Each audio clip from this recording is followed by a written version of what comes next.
Fi ftit tal-ġranet oħra se nkunu qed niċċelebraw il-150 anniversarju tal-festa tradizzjonali Maltija tal-Imnarja. F'din il-festa assoċjata mal-bdiewa u r-raħħala u li hija wkoll marbuta mal-aspett agrikolu u tradizzjoni Maltija jiġi espost l-artiġjanat Malti.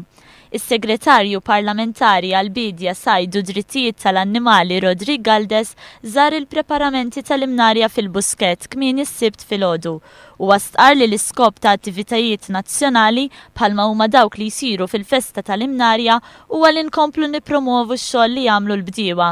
B'differenza ta' snin oħrajn din is-sena mhux se jkun hemm baqar mos u naċ waqt iċ-ċelebrazzjonijiet tal-Imnarja.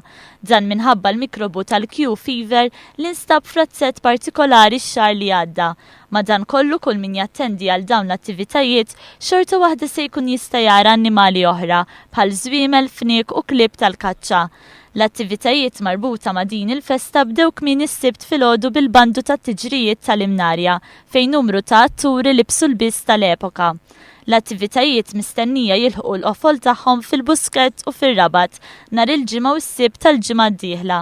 Rodri Galdes sostna li l-Gvern se jkompli jagħti appoġġ lil dawn l-attivitajiet li dejjem jattiraw ammont kbir ta' turisti u Maltin.